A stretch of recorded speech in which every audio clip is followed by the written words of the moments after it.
L'òpera que s'estrena aquesta setmana és Els Puritans, però l'exposició que presentem avui, més que aparellar-se amb els puritans, representa tota la temporada, està dedicada al món de l'òpera en general. Hi ha representades produccions del Liceu i de fa 5 o 6 anys que potser. L'artista és el Sacris. El Sacris és un artista de llarg recorregut, molta experiència, molt reconegut, que els que l'any passat que estàveu aquí quan vam parlar de l'exposició dels verismes, que vam agafar com a referent aquella exposició de Santa Mònica, ell ja hi era, l'any 1999, a l'exposició dels realismes a Catalunya, ell també hi era.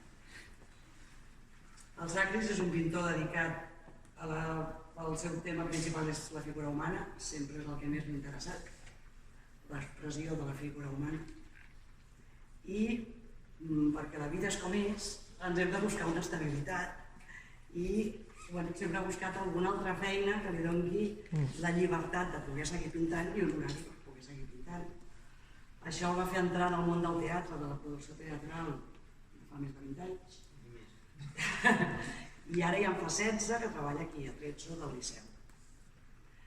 Us explico això a part perquè la temàtica de l'exposició ens hi porta, perquè és important que no és un treballador de Trezzo que pinta, és un pintor que treballa a Trezzo, que canvia molt, que és molt diferent.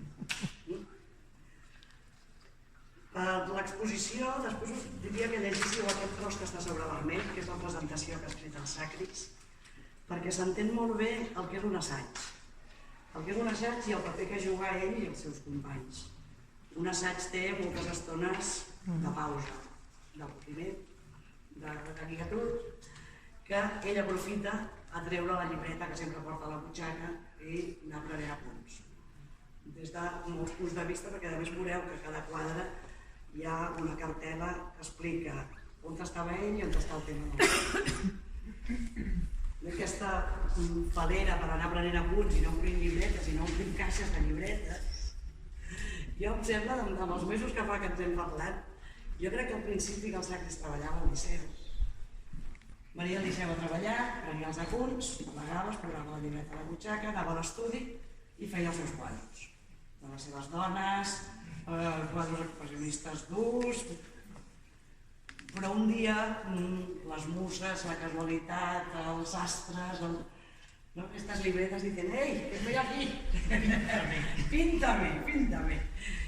I aquestes llibretes comencen a fer experiments, primer amb fustetes petites. A les vitrines després veureu les llibretes i els primers apunts. Aquestes llibretes passen a ser petits olis, petites notes, que van agafant importància i passen a ser els quadres que exposem avui. O sigui que veieu el procés, les llibretes, els apunts i els quadres. Jo crec que aquesta exposició l'hem de viure com si tinguéssim el privilegi de viure els secrets del Liceu. El que el Sacris ens ensenya, nosaltres no ho veuríem mai. Nosaltres no treballem aquí darrere del Liceu, ni veiem aquestes estones, ni veiem el coro amb texans, ni amb samarreta. Sempre veiem el final de tota aquesta feina. Si l'òpera és un puzzle de músics, solistes, cors, llums, decorats, atrezzo, maquinistes, tot això nosaltres sempre veiem el puzzle acabat. Ell ens l'ensenya sense acabar, però que veiem la història, veiem el contingut i a més està dintre carregat de l'emoció de les persones que estan en aquests quadres, l'emoció dels que hi treballen, dels que els agrada la feina que estan fent i totes aquestes sensacions de concentració, de nervis, d'avorriment, alguna estona. Veureu que hi ha una vegada a un quadre hi ha algun personatge, això de zona d'espera. Crec que totes les sensacions que transporten aquests quadres que ha aconseguit el Sacris fins a arribar, de veritat que és un privilegi. Jo ara deixaré parlar al Sacris, al Sacris no li agrada parlar al però crec que com que som un grupet molt petit, el que és millor és que anem fent recorregut, quadre per quadre, i que a més de parlar ell que preguntem i que es faci una conversa més afable. Crec que serà molt més interessant, però digue-ho-la sí. Sí, exacto.